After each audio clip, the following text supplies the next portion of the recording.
नमस्ते सबैजनालाई। म निमा गिरी। म नरेश गिरी।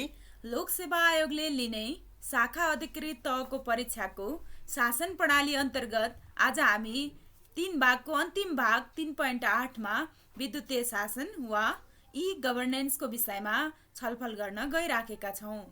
सार्वजनिक सेवा प्रवाहको सिलसिलामा विद्युतीय प्रविधि, सूचना तथा सञ्चार माध्यम आइसिटीको प्रयोग नै विद्युतीय शासन हो। सामान्यतया विद्युतीय शासन र विद्युतीय सरकारलाई एकै रूपमा हेरिने गरे तापनि यी दुईमा भिन्नता छ। ई गभर्नेन्स बृहत अवधारणा हो जसले शासन व्यवस्थासँग सम्बन्धित सम्पूर्ण पात्रहरू बीचको सम्बन्धलाई सूचना प्रविधिमा आबद्ध गरी सुमधुर बनाउने लक्ष्य राख्दछ भने ई गभर्नमेन्ट सरकारका कार्यहरूलाई अनलाइनमा आधारित बनाई नागरिकलाई छिटो छरितो ढङ्गले गुणस्तरीय सेवा प्रदान गर्ने कार्यसँग सम्बन्धित छ। यो गभर्नेन्स र गभर्नमेन्ट भनेर भन्ने दुईवटा जुन शब्द छन् यसमा धेरै साथीहरू झुक्किने गर्नुहुन्छ। गभर्नेन्स भनेर भनेको प्रक्रिया हो, गभर्नमेन्ट भनेर भनेको एक्टर हो। त्यसले गर्दाखेरि गभर्नेन्सको ठाउँमा गभर्नमेन्ट लेख्ने, गभर्नमेन्टको ठाउँमा गभर्नेन्स लेख्ने त्यस्तो गल्ती गर्न हुँदैन लोकसेवाको इक्जाम दिने साथीहरूले। त्यसैले गर्दा गभर्नेन्स भनेर ई गभर्नेन्स भनेर हामीले पढ्ने चाहिँ ई गभर्नेन्स हो। त्यसले गर्दाखेरि तपाईँहरूले जहिले पनि लेख्दाखेरि यो विद्युतीय शासन भन्ने कुरालाई दिमागमा राख्नु होला। गभर्नेन्स भन्ने शब्दलाई दिमागमा राख्नु होला। हामीले पढ्ने गभर्नमेन्ट होइन, गभर्नेन्स हो। र विद्युतीय शासनले सूचना प्रविधिमा आधारित प्रशासनिक पुनर्संरचना गर्ने मात्र नभई सूचना प्रविधिको सहयोगमा राजनीतिक, आर्थिक, सामाजिक, सांस्कृतिक रूपान्तरणको व्यापक उद्देश्य राखेको हुन्छ। हेर्नुहोस् है, यो सेवा प्रवाहसँग मात्र सम्बन्धित छैन कि सेवा प्रवाह छरितो चुस्त बनाएर एकदम राम्रो बनाएर राजनीतिक, आर्थिक, सामाजिक र सांस्कृतिक रूपान्तरणसम्मको कुराहरू गर्छ यसले। र हामीले तपाईँहरूलाई यहाँ सजिलोको लागि एउटा फर्मुला राखिदिएको छौँ। टिपट भनेर, चियादानी भनेर भन्छ नि, किटली। त्यसको टिपटको फुल फर्म के रहेछ भने यो ई गभर्नेन्समा आउने कुराहरू ट्रान्सपारेन्सी, इफेक्टिभनेस, अकाउन्टेबिलिटी, यो टी भयो। अनि पट भनेर भनेको पार्टिसिपेसन, ओपननेस र ट्रान्सफर्मेसन। यसरी रूपान्तरणसम्म हामी पारदर्शितादेखि रूपान्तरणसम्म जान्छौँ यो ई गभर्नेन्सको सहयोगबाट। जवाफदेही, पारदर्शी, जनउत्तरदायी, सहभागितामूलक, गुणात्मक प्रतिस्पर्धामा आधारित, समतामूलक र सदाचारयुक्त एवं सुअनुशासित शासन प्रणालीलाई संस्थागत गर्दै सेवा प्रवाहमा रहेका कार्यविधिगत प्रक्रियालाई छिटो र सहज बनाउन आधुनिक प्रविधिमा आधारित विद्युतीय शासन प्रणाली ई गभर्नेन्सको विकास र विस्तार गर्दै नागरिकको तहसम्म सबै प्रकारका सेवालाई गुणस्तरीय र प्रभावकारी बनाइनेछ भनेर 15 योजनाको आधारपत्रमा पनि यसलाई महत्त्व दिएको छ। हामीले सधैँ भन्ने गर्छौँ यो उचित ढङ्गले लेख्ने भन्ने कुरो उदाहरण, चित्र र तथ्याङ्क। हामीले यहाँ एउटा चित्र बनाइदिएको छौँ। फोर्सेस, पिपल, टेक्नोलोजी र रिसोर्सेस, यी चारवटा कुराहरू भएपछि ई गभर्नेन्स हुँदो रहेछ भनेर यो इक्जाममा यस्तो चित्र बनाउनु भयो भने त्यो सान्दर्भिक हुन्छ भन्ने लाग्छ। यो भनेको प्रक्रिया, प्रविधि, स्रोत र नागरिक गरी ई गभर्नेन्समा चारवटा कम्पोनेन्ट हुन्छ। यी चार तत्त्वको कम्बाइनेसन नै ई गभर्नेन्स हो भन्न खोजेको हो। त्यसपछि यही चित्रमै व्याख्या गर्ने क्रममा हामी आइपुगेका छौँ। यो ई गभर्नेन्स कसरी हुन सक्छ त भन्ने कुरामा माथि छ government to government. Government to government भनेको विभिन्न तहका सरकार बीचको समन्वय, सञ्चार, सूचनाको आदान प्रदान, पत्राचार, प्रक्रियागत कार्य आदिलाई जनाउँछ। यो नेपालमा हुनुहुन्छ नि 3 तहको सरकार छ। 3 तहको सरकारमा सङ्घ, प्रदेश र स्थानीय तह। गभर्नमेन्ट टु गभर्नमेन्ट भयो भने विभिन्न देशहरू बीचको सम्बन्धको कुरालाई पनि हुन सक्छ। केही समय अगाडि हामीले यो कोभिड-19 को सामान खरिदमा स्वास्थ्य मन्त्रालयले चाइनासँग सामान खरिद गर्ने विषयमा यो त्यहाँको चाइना सरकारसँग नेपाल सरकारले खरिद गर्ने भन्ने कुरा G2G कन्सेप्टको कुराको पनि बहस भइराखेको थियो। अरू देशहरूसँग त्यहाँका प्रमुखहरूको मृत्यु भयो अथवा उहाँहरूले चुनावबाट विजेता हुनुभयो भने पनि बधाईको शुभकामना दिने अथवा मृत्युको कन्डोलेन्स पठाउने यस्तो प्रविधि गभर्नमेन्ट टु गभर्नमेन्ट प्रविधिबाट दिन सकिन्छ भने अर्को छ सिटिजन टु सिटिजनको कुरा, जसमा सूचना आदान प्रदान हुने भयो र व्यक्ति व्यक्ति बीचमा आपसी सहयोग हुने भयो, सिटिजन टु सिटिजन। अर्को छ बिजनेस टु बिजनेस, यसमा चाहिँ बिजनेस डिलिङ, मिटिङ, कन्फरेन्सहरू बिजनेस टु बिजनेसमा आउँछ। त्यसै गरी गभर्मेन्टबाट सिटिजनको कुरा गर्दाखेरि त यो मेन फोकस भनेको ई गभर्नेन्स भनेको सेवा प्रवाहसँगै सम्बन्धित छ। नागरिकहरूलाई सेवा प्रवाह गर्नेदेखि लिएर माथिबाट तल चाहिँ सेवा प्रवाहको कुरा हुने भयो भने तलबाट माथि फेरि बटम अप भनेको चाहिँ पार्टिसिपेटरी डिसिजन मेकिङ प्लानिङका कुराहरू हुने भए सूचना प्रवाह विभिन्न वेबसाइटहरूमा राखेको हुन्छ। अहिले कोभिड-19 को पनि प्रत्येक दिन स्वास्थ्य मन्त्रालयका प्रवक्ताले नेपाल टेलिभिजनबाट सूचना दिइराख्नु भएको हुन्छ। यो चाहिँ गभर्मेन्ट टु सिटिजनको त्यस्तो रिलेसन हुन्छ। त्यसमा ई गभर्नेन्सले त्यसरी काम गरिरहेको हुन्छ भने गभर्मेन्ट टु बिजनेसमा रेगुलेसनका कुराहरू, ट्याक्सका कुराहरू, निजी क्षेत्रले पोलिसीमा दिने फिडब्याकहरू, पब्लिक प्राइभेट पार्टनरसिपलाई मजबुत बनाउने कार्यहरू, लाइसेन्सिङ, टेन्डरमा सूचना प्रविधिको प्रयोग हुन सक्छ। ई बिडिङका कुराहरू आइरहेका छन्, सबै अनलाइन सिस्टमको कुराहरू आइरहेका छन् भने सिटिजन टु बिजनेसमा के हुन्छ भने क्वालिटी सर्भिसका कुराहरू, होम डेलिभरी, ई टिकेटिङका कुराहरू, हामीले फोनबाटै अर्डर गर्न सक्छौँ, फोनबाटै बुकिङ गर्न सक्छौँ। यी कुराहरू चाहिँ सिटिजन र बिजनेसको बिचमा पनि ई गभर्नेन्सको यसरी महत्त्व बढ्दै गइरहेको देखिन्छ। अब हामी यसको विकासको विषयमा छलफल गर्दैछौँ। यसको विकास पहिले त अमेरिकी उपराष्ट्रपति एल गोरले सन् 1993 पहिलोपटक ई गभर्नेन्स शब्दको प्रयोग गरे र सन् 1979 अमेरिकी राष्ट्रपति बिल क्लिन्टनले गभर्मेन्ट पेपरवर्क एलिमिनेसन एक्ट 1999 जारी गर्यो। त्यसपछि यसको सुरुवात भएको देखिन्छ। ई गभर्नेन्सको कुरा कम्प्युटरको विकास र इन्टरनेटको विकाससँगै भएको हो। यो एल गोर भन्ने पनि बिल क्लिन्टनकै उपराष्ट्रपति हुनुहुन्छ र बिल क्लिन्टनको सरकारले अमेरिकाबाट सुरु गर्यो। खास गरेर यो वेबसाइटको इन्टरनेटको विकास पनि अमेरिकाबाटै भएको देखिन्छ। पहिला इन्ट्रानेट हुँदै आएको छ। त्यहाँ पहिला युएस आर्मीले सुरुमा इन्टरनेटको प्रयोग गरेको कुरा आज हरेक व्यक्तिको हातमा मोबाइल र इन्टरनेटको जमाना आइसक्यो। र नेपालमा प्रविधिको प्रयोग भन्दाखेरि आइसिटीको कुरा गर्दा 7 सालको रेडियो नेपालको स्थापनाको कुराहरूलाई पनि, आकाशवाणीको कुराहरूलाई पनि कतै कतै राखेको छ, त्यो राख्न सकिन्छ। खास गरेर कम्प्युटरकै कुरा गर्दाखेरि 1972 मा जनगणना कार्यको लागि आइबिएम 1401 ल्याएको रहेछ। त्यो चाहिँ भाडामा ल्याएको हो। यो विक्रम सम्वतमा भन्दाखेरि 2028 सालमा हो। त्यसपछि 1974 मा इलेक्ट्रोनिक डाटा प्रोसेसिङ सेन्टरको स्थापना भयो। 1999 मा दूरसञ्चार नीति आएको छ। यो 2000 मा सूचना प्रविधि नीति आएको छ। त्यसै गरी 2006 मा ई गभर्मेन्ट मास्टर प्लान भनेर भन्छ। 2006 मै विद्युतीय कारोबार ऐन भनेर भन्छ। यो नेपाली विक्रम सम्वतमा चाहिँ 2063 हो। विद्युतीय कारोबार ऐन 2063 र सूचना प्रविधि नीति 2000 लाई खारेज गरेर सूचना प्रविधि नीति 2010 आयो र यसलाई पनि खारेज गरेर सूचना तथा सञ्चार प्रविधि नीति 2015 अहिले कार्यान्वयनमा रहेको छ, अथवा 2072 यो विक्रम सम्वतमा। यो अहिले लेटेस्ट हो र यो चाहिँ हामीलाई थाहा रहन्छ। हाम्रो युट्युबमा रामकृष्ण विष्टजीले कमेन्ट गर्नु भएपछि हामीले यो अपडेट गरेका हौँ र हामी दुवैजनाको तर्फदेखि रामकृष्ण विष्ट उहाँको कमेन्टलाई एक्नोलेज गर्न चाहन्छौँ र उहाँलाई धेरै धेरै धन्यवाद। त्यस्तै अब हामी विद्युतीय शासनका आयामहरू, डाइमेन्सनहरू के छ त भनेर कुरा गर्छौँ। यसमा चाहिँ आयाम भन्दा बित्तिकै यसलाई प्रभावकारी रूपमा कसरी काम गर्न सकिन्छ भन्ने कुराहरू हो। जस्तै नीतिगत रूपमा यसको ऐन, नियम, कानुन, कार्यविधिगत पाटो, सूचना प्रविधि नीतिको खाका कस्तो छ, त्यो प्रभावकारी छ कि छैन भन्ने कुरा हेरिन्छ भने पूर्वाधारमा चाहिँ हामीले नीति त बनायौँ, तर त्यो नीतिलाई कार्यान्वयन गर्नको लागि हामीसँग पूर्वाधार छ कि छैन। जस्तै हामीले गाउँ गाउँमा रुखमाथि चढेर मोबाइल फोन गर्नुपर्ने अवस्था छ। यसले आफ्नो पूर्वाधारहरू, टावरको विस्तार गर्न नसकेको देखिन्छ। त्यो हुनाले नीति बनाउँदैमा पूर्वाधार भएन भने त्यो पनि सम्भव हुँदैन। जस्तै विद्युतीय सेवा, इन्टरनेटको पहुँच अनि कम्प्युटर प्रणाली आदि छ। शासकीय प्रबन्ध अन्तर्गत विद्युतीय शासनप्रति सरकारको प्रतिबद्धता मुख्य हुन्छ। कति हामी पेपरलेसमा जाने भन्ने कुरा शासकहरूको इच्छा शक्तिमा भर पर्दछ। त्यसै गरी नेगेटिभ एस्पेक्ट नियन्त्रणको क्षमता पनि हुनुपर्छ। एउटा कुरा हामी इलेक्ट्रोनिक कुराहरूमा जाने त भनेर भनेको छौँ, इन्टरनेट प्रविधिबाट धेरै कामहरू गर्ने त भनेर भनेको छौँ, तर त्यसको डाटा सेक्युरिटीको कुराहरू पनि छ र त्यसको अथेन्टिसिटीका कुराहरू पनि छ। अहिले पनि धेरै मान्छेहरू इमेलबाट पठाएको कुराहरू विश्वास नगर्ने, फ्याक्सबाट पठाएको कुराहरू विश्वास नगर्ने, ओरिजिनलै कागज चाहिने त्यस्तो अवस्था छ। त्यसलाई कसरी विश्वसनीय बनाउने, डिजिटल सिग्नेचरका कुराहरू महत्त्वपूर्ण हुन्छ। त्यसै गरी पहुँचका कुरा, नागरिकहरूमा प्रविधि साक्षरता एउटा हुन पर्यो, प्रविधिमा पहुँच पनि हुन पर्यो। एउटा कुरा हरेकका हातमा मोबाइल, हरेकको घर घरमा कम्प्युटर हुन पर्यो एउटा कुरा छ।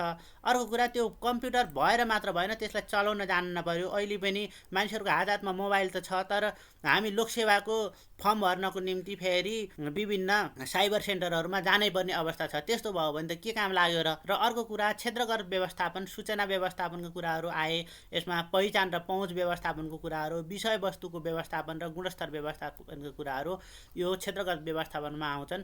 र यी कुराहरू चाहिँ विद्युतीय शासनहरूका आयाम, डाइमेन्सन अफ ई गभर्नेन्स भनेर हामीले लेख्न सक्छौँ।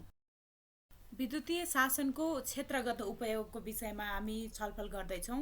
यसमा सार्वजनिक सेवा प्रवाहमा अनलाइन दर्ता, अनलाइन सूचना, अनलाइन टोकन प्रणालीको कुरा हुन्छ भने, त्यस्तै स्वास्थ्य क्षेत्रमा टेलिमेडिसिन, टेलिडक्टर, कल डक्टर, ई हस्पिटल र शिक्षा क्षेत्रमा ई लाइब्रेरी, अनलाइन क्लास, अनि कृषि क्षेत्रमा ई एग्रिकल्चर, इन्फर्मेसन सेयरिङ भने चाहिँ अहिले झन् यो कोभिड-19को प्रभावले यो लकडाउनमा बसिराखेको बेला अहिले हामी एकदमै धेरै यो विद्युतीय शासनबाट, विद्युतीय प्रविधिबाटै हामी प्रयोग गरिराखेका छौँ। जस्तै हामीले जुम प्रविधिबाट आफ्नो कामहरू गरिरहेका छौँ। अब विद्यालयहरूले, युनिभर्सिटीले पनि वेबिनारको माध्यमबाट आफ्नो पढाइलाई अगाडि बढाउने कुरा भइराखेको छ। यसले चाहिँ यसको झन् व्यापक प्रयोग बढ्दै गइराखेको छ। यो ई एग्रिकल्चर भनेर भनेको छ नि, त्यसमा साथीहरू नझुक्किनु होला। अब इन्टरनेटमा गएर रोपाइ गर्ने भनेको चाहिँ होइन, यो पनि सूचना सेयरिङकै कन्सेप्ट हो। नयाँ के बिउ बिजन आइरहेछ, यो कृषिमा लाग्ने रोगहरू के छ, त्यसको उपचार कसरी हुन्छ आदि इत्यादि कुराहरू चाहिँ यो ई एग्रिकल्चर अन्तर्गत पर्दछ। यसका सामान बिक्री भएन। जस्तै अहिले हामीले यो लकडाउनको कारणले गर्दा धेरै कृषकहरूले बन्दाकोपीहरू पनि त्यत्तिकै लगेर ट्र्याक्टर लगाइराखेको, टमाटरमाथि ट्र्याक्टर लगाइराखेको यस्तो अवस्था छ। यदि हामीले थाहा पायौँ भने त ती सामानहरू कहाँ मौजदा छ, कहाँ बाँकी छ भनेर यी प्रविधिबाटै हामीले सप्लाई गर्न सक्थ्यौँ, किनबेच गर्न सक्थ्यौँ। त्यसै गरी व्यापारिक क्षेत्रमा अनलाइन सपिङका कुराहरू, होम डेलिभरी सिस्टम फोन गर्दैमा अथवा इन्टरनेटबाट अर्डर गर्दैमा घरमै आउने, होम डेलिभरी, दराज अनलाइनको कुरा आइराखेको। जस्तो तपाईँलाई मोमो खानु मन लाग्यो भने त्यो दराज अनलाइनले नै तपाईँ घरमा ल्याइ पुर्याउँछ। र बैंकिङ क्षेत्रमा चाहिँ इलेक्ट्रोनिक सिस्टमको धेरै नै प्रयोग भएको छ। खास गरेर मोबाइल बैंकिङ, एसएमएस बैंकिङ, एटिएमका कुराहरू छ। र सेवा क्षेत्रमा ई बुकिङ, ई टिकेटिङको कुराहरू अनलाइनबाट गर्न सकिन्छ। जस्तै तपाईँ हामीले यो ई बुकिङ, ई टिकेटिङको कुरा आइराखेको, प्लेनको टिकट काट्नु पर्यो भने कुन प्लेनको टिकट सस्तो छ भनेर हामीले मजाले एकदमै कम मूल्य भएको बेलामा प्लेनको टिकट काटेर जान सक्छौँ। यसले कस्तो सजिलो गरेको छ। र मनोरञ्जनको क्षेत्रमा पनि युट्युबका कुराहरू छ, अनलाइन मुभिजहरू, अनलाइन गेम, भिडियो गेम्सहरू, सबै कुराहरू हामी अनलाइन यो इन्टरनेटको प्रयोग गरेर गर्न सकिन्छ भने, सूचना सञ्चारको क्षेत्रमा टेलिभिजन, रेडियो, एफएमहरू र विभिन्न न्युज पोर्टलहरू, त्यसै गरी फोन सर्भिसहरू, खास गरेर मोबाइल अहिले हातमा भएको छ मानिसहरूको, यी कुराहरू चाहिँ विद्युतीय शासनको यो ठाउँमा प्रयोग भएको छ भनेर भनेको हो। यो मुख्य कुराहरूलाई हामीले यहाँ फोकस गरेको मात्र हो। तर यो मोबाइल टेक्नोलोजीले गर्दाखेरि अहिले सारा चिजहरूमा, हरेक ठाउँहरूमा इलेक्ट्रोनिक सिस्टम नपुगेको त कुनै पनि क्षेत्र छैन। त्यसले गर्दाखेरि यति मात्र किन राखेको भनेर नभन्नु होला। यिनी चाहिँ मुख्य हुन् भनेर तपाईँहरूले लेख्न सक्नुहुन्छ। सबै कुराहरू लेखिसाध्य पनि हुँदैन र यो कुराहरू चाहिँ मुख्य हो। अब हामी विद्युतीय शासनको महत्त्वको विषयमा छलफल गर्छौँ। विद्युतीय शासनको महत्त्व त धेरै नै छ, तपाईँ हामीले अनुभव गरेकै कुरा हो। जसमा सार्वजनिक सेवामा नागरिकको सहज पहुँच हुन्छ र सार्वजनिक सेवामा पारदर्शिताको अभिवृद्धि पनि हुन्छ। तपाईँलाई एउटा कुरा भनौँ, अहिले नेपालको सरकारले सबै वृद्धाहरूलाई यो वृद्धा भत्ता ब्याङ्कबाट दिने सिस्टम लिएको छ के, ब्याङ्किङ प्रविधिबाट दिने भनेर भनेको छ। यसले गर्दा कतिपय गाउँहरूमा मान्छे मरिसकेपछि पनि वृद्धा भत्ता लिइराखेको अवस्था देखिन्छ। अब सम्बन्धित व्यक्ति नै ब्याङ्कमा जानुपर्ने हुनाले पारदर्शिताको अभिवृद्धि गरेको देखिन्छ। त्यस्तै अर्को छ पेपरलेस गभर्मेन्टको कुरा। अहिलेको सरकारले पनि आफ्नो क्याबिनेटको मिटिङमा सबैले ल्यापटपहरू देखाएर पेपरलेस गभर्मेन्टको सुरुवात गरेको भनेर एउटा जनतालाई प्रभाव पार्न खोजेको देखिन्छ। यसले चाहिँ काममा बोजिलो, तपाईँले देख्नुहुन्छ नागरिकको बढी आवत जावत हुने सार्वजनिक सेवाहरू जस्तै यातायात व्यवस्था कार्यालयमा देख्नुहुन्छ, मालपोत कार्यालयमा देख्नुहुन्छ, त्यहाँ त्यो पोकाको भिड, त्यहाँ किरा लागेर है कस्तो बिग्रिराखेको हुन्छ र पुरानो व्यक्तिहरूको डकुमेन्ट खोज्न जाँदा पनि नपाइएर अथवा धेरै कर्मचारीलाई चाहिँ रिक्वेस्ट धेरै गर्नुपर्ने अनि त्यहीँ भ्रष्टाचार बढेको त्यस्तो देखिन्छ। त्यसले गर्दा पेपरलेस गभर्मेन्टले साँच्चीकै भ्रष्टाचारलाई नियन्त्रण गर्छ। र अर्को छ क्लर्क क्राउन सर्भिस, 24 घण्टा सेवा। हामीले चाहिँ विद्युतीय शासनमा गयौँ भने जस्तै लोकसेवाको फर्म भर्ने कुरामा चाहिँ हामीले राति उठेर पनि हामीले लोकसेवाको फर्म भर्न पायौँ। 24 अफिस खुलेको छ कि छैन भन्नु परेन, 24 घण्टा हामीले सेवा लिन पायौँ र सेवा दिनले सेवा दिन पनि पायौँ। अर्को छ सेवा प्रवाहमा चुस्तता, शीघ्रता र मितव्ययिता। त्यसै गरी विद्युतीय शासनको महत्त्वमा ज्ञानमा आधारित समाजको निर्माण, भौगोलिक विकटताको प्रभाव न्यूनीकरण। यो भनेको के हो भने कर्णालीको मान्छे छ यहाँ काठमाडौँसम्म आएर उपचार गर्न सक्दैन भने यहीँबाट डाक्टरले त्यहाँ भिडियो क्यामेराबाटै अवस्था हेरेर उनका लक्षणहरू जाँचेर यहीँबाट विभिन्न सजेसनहरू दिन सक्ने अवस्था हुन्छ। आफैले प्रयोग गरेको कुरा के छ भने हामीले त्यो भिडियो एक्सरे गरेको, त्यो सिटी स्क्यान गरेको डकुमेन्टहरू जो छ, हाम्रो त्यो कागजहरू छ, त्यसलाई फोटो खिचेर अरू अझ एक्सपर्ट डक्टरलाई हामी पठाइदिएर हामीले काम गरेको छौँ। यो भनेको त हामीलाई प्रविधिले नै सहयोग गरेको, अनि त्यो फरक ठाउँमा बसेको डक्टरले त्यो सेवा गरिरहन्छ। जस्तै तपाईँले अछाममा एउटा न्याय हेल्थ भन्ने एउटा अमेरिकाको सहयोगमा खोलेको एउटा अस्पताल छ, त्यो अस्पतालमा बिरामीहरू निःशुल्क उपचार गर्न जान्छन्, उसको सिटी स्क्यान गरिन्छ, भिडियो एक्सरे गरिन्छ र त्यहाँ अमेरिकामा भएको डक्टरसँग सल्लाह गरेर अनि उसलाई के उपचार गर्ने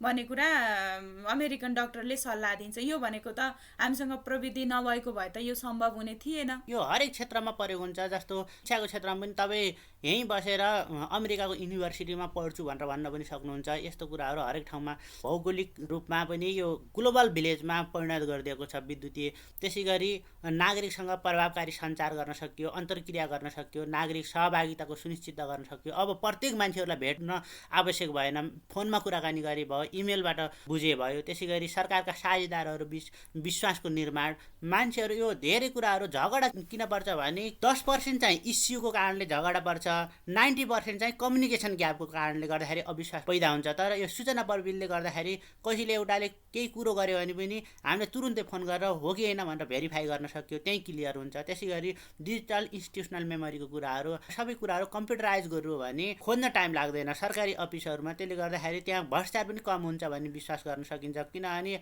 अब कर्मचारीलाई पोका खोल्न लगाएपछि उसले एक्स्ट्रा आश गर्न थाल्छ, तर कम्प्युटरमै केही कुरा खोज्न पर्यो भने त्यो धेरै ठुलो कुरो हुँदैन। त्यसले गर्दाखेरि कर्मचारीले पनि आश गर्दैन। त्यसले गर्दा विद्युतीय शासनको महत्त्व यी कुराहरू चाहिँ मेन छन्। तर विद्युतीय शासनको महत्त्व त अनलिमिटेड छ, तपाईँहरूले जति पनि लेख्न सक्नुहुन्छ। तर हामीले 18 मिनेटभित्रमा लेखिसक्न पर्छ। त्यसले गर्दा जानेको छु भनेर भन्दैमा जति पनि लेख्ने होइन कि मुख्य कुरा नछुटाइकन लेख्नुपर्छ। त्यसले गर्दा यति कुरा चाहिँ तपाईँहरूलाई ठिक्क हुन्छ होला भन्ने हामीलाई लाग्छ। अब नेपालमा विद्युतीय शासनको प्रयोग के कामहरू भइराखेको छ भन्ने विषयमा चर्चा गर्छौँ हामीले। यसमा जसमा छ संस्थागत व्यवस्था, शिक्षा, विज्ञान तथा प्रविधि मन्त्रालय छ, सञ्चार तथा सूचना प्रविधि मन्त्रालय छ, हामीसँग नास छ, दूरसञ्चार प्राधिकरण छ, राष्ट्रिय सूचना प्रविधि केन्द्र छ र हेलो सरकार भन्ने हामीले गुनासो सुनवाईको लागि हेलो सरकार भन्ने प्रधानमन्त्री कार्यालयमा यो व्यवस्था गरिएको छ। स्वचालित भन्सार प्रणालीको व्यवस्था गरिएको छ, ई भोटिङ सिस्टम छ, SMS भोटिङको सिस्टम छ र मेसिन रिडेबल पासपोर्टको कुरा छ। त्यसै गरी अनलाइन रेजिस्ट्रेसनको कुराहरू पनि अब धेरै ठाउँमा सुरु भइरहेछ। हामीले लोकसेवाको फर्म पनि अनलाइनबाट भर्न सक्छौँ। त्यसै गरी अनलाइन टोकन सिस्टमको सुरुवात धेरै ठाउँमा भएको छ। हस्पिटलहरूमा खास गरेर यो सिभिल हस्पिटलमा पनि अनलाइन टोकन सिस्टम छ। राष्ट्रिय परिचय पत्रको कुरा कन्सेप्ट आइरहेछ। यसमा राष्ट्रिय परिचय पत्र पहिला सिंहदरबारका कर्मचारीहरूलाई र पूर्वको केही जिल्लाहरूमा बाँड्ने कामहरू सुरु भएको थियो र यसमा सबै कुराहरू अब लाइसेन्सदेखि ल्याएर पासपोर्टदेखि ल्याएर सबै कुराहरू एउटा चिप्समा राखेपछि हरेक कुराहरू नागरिकताहरू बोकिराखेर हिँड्नु पर्दैन भन्ने कुराहरू र ई बेडिङ, ई प्रोक्योरमेन्ट पनि आइसकेको छ। हामीले ठुल्ठुलो रकमहरूको बिडिङ गर्दाखेरि यो ई बिडिङमा जानुपर्छ भन्ने कानुन नै आएको छ। त्यसै गरी ब्याङ्किङ सेक्टरमा पनि ई ब्याङ्किङ, SMS ब्याङ्किङको प्रयोग भइरहेछ र कम्प्युटराइज्ड अफिसहरू छ। अहिले पहिला जस्तो हातले लेख्नुपर्ने, कागजमा छैन, सबै कम्प्युटरमा टाइप गर्ने र करेक्सन पनि त्यहीँ गर्ने। यदि मिस्टेक भयो भने एक ठाउँ करेक्सन भयो भने पुरै पान्ना लेख्नुपर्ने अवस्था छैन।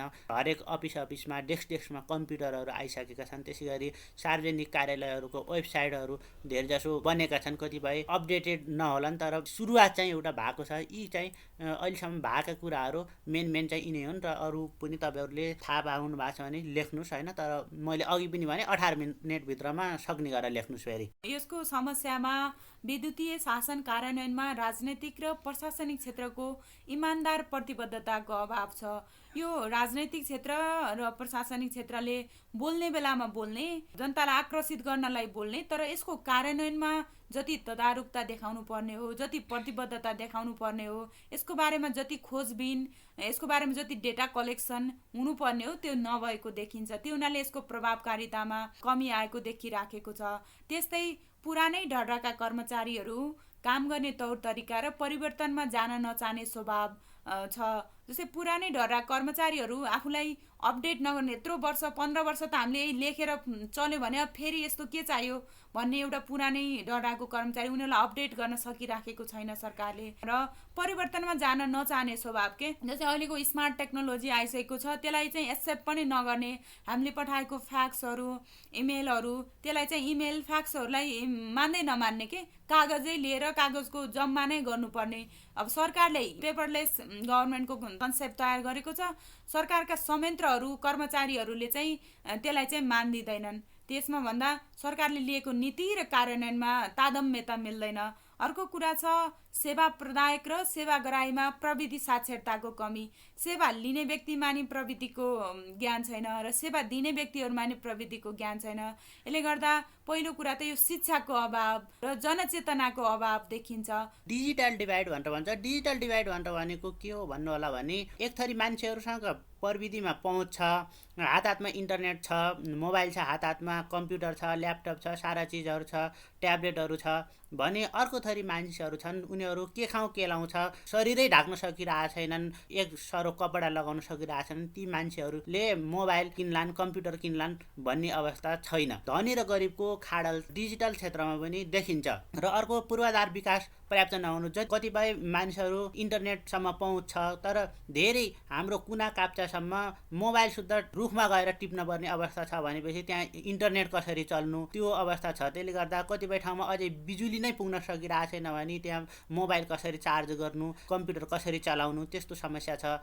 त्यसै गरी अर्को समस्या भनेर भनेको डाटा सुरक्षा भनेर भनेको विश्वसनीयता र ह्याकिङको कुराहरू चाहिँ एकदम ठुलो प्रब्लम हो। यो इन्टरनेट क्षेत्रको विकास चाहिँ धेरै लामो समय भएको छैन। त्यसले गर्दा 1990sबाट यो इन्टरनेटको ऱ्यापिड विकास भएको छ। यसले अहिलेसम्ममा यो 30-40 वर्षमै ठुलो फड्को मारिसकेको छ। तर यसको विश्वसनीयताको कुराहरू हामीले एकदम ध्यान दिनुपर्ने देखिन्छ। अस्ति भर्खर पनि चाइनिज ह्याकरहरूले एटिएमबाट ठुलो रकम निकालेको थिए, धन्न तिनीहरू पौडे, नत्र यो ठुलो हलचल मच्चिनेवाला थियो। प्रधानमन्त्रीकै आफ्नै उहाँको वेबसाइटै ह्याक भएको। सरकारी वेबसाइटहरूको पनि त्यो सेक्युरिटी सिस्टम एकदम राम्रो छैन। र अर्को दुःखको कुरा त फेरि प्रधानमन्त्रीका सल्लाहकारहरू पनि फेरि त्यस्तै अरूको वेबसाइट ह्याकिङमा लागिराख्नु भएको छ भन्ने पनि समाचार आएको थियो। अब यस्ता कुराहरू छन्। र दुर्गम क्षेत्रमा विद्युत र इन्टरनेट सेवाको पहुँच हुन अझै नसक्नु भनेर हामीले पूर्वाधार विकासको कुरा माथि भनिसकेको कारणले गर्दा यो नलेख्या भए पनि हुने रहेछ।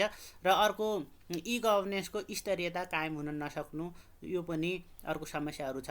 यी कुराहरू चाहिँ ई गभर्नेन्सको नराम्रो पक्ष त छैन, तर यसलाई कसरी विश्वसनीय बनाउने र सबैको पहुँचमा कसरी पुर्याउने भन्ने चाहिँ एउटा समस्या भन्नुहोस् अथवा चुनौती भन्नुहोस्, यी कुराहरू चाहिँ छ। अब यति पढिसकेपछि, हामीले यति धेरै छलफल गरिसकेपछि तपाईँलाई पनि केही राम्रो कुराहरू आएको हुनसक्छ। हामीले थप्न नसकेको कुरा तल कमेन्ट पनि गर्न सक्नुहुन्छ। यसमा हामीले निष्कर्षमा के लेखेका छौँ भने प्रशासनिक क्रियाकलापको प्राविधिक रूपान्तरण गरी शासकीय सुधार मार्फत राजनैतिक, आर्थिक, सामाजिक र सांस्कृतिक रूपान्तरण हासिल गर्ने प्रक्रिया नै विद्युतीय शासन हो। यो प्रत्येक व्यक्तिको हात हातमा सरकार भन्ने अवधारणा हो। यसको लागि बलियो कानुन, प्रशासनिक सक्रियता, नागरिकमा प्रविधिको पहुँच, प्रविधि साक्षरताको सुनिश्चितता गर्दै कागजविहीन सरकार, पेपरलेस गभर्नमेन्टको निर्माण गर्नु आजको आवश्यकता हो। र अन्तमा हाम्रो च्यानल सब्सक्राइब गर्नु नछुटाउनु होला र सजेसन मात्र होइन तपाईँहरूले जानेको कुरा पनि लेख्नु होला ताकि एउटा इन्टरेक्सन हुन्छ त्यसले गर्दा यो ज्ञान जति बाँड्यो उति बढ्छ त्यसले गर्दा तपाईँले त्यहाँ टाइप गर्नुभयो भने तपाईँले आफैले सम्झिनुहुन्छ पछिसम्मको निम्ति त्यो भुल्नुहुन्न त्यसले गर्दा कमेन्ट पनि गर्नु होला भन्दै हामी चाहिँ अब सबै कुरा जानेको 100% हुँदैन हेर्नुहोस् मेसिन पनि 100% हुँदैन मान्छे 100% हुने त कुरै भइहालेन तपाईँले जानेको ज्ञान पनि थप्न सक्नुहुन्छ जसले हामीलाई पनि ज्ञान वृद्धि गर्छ भन्दै आजको यस भिडियोबाट हामी बिदा हुन्छौँ नमस्कार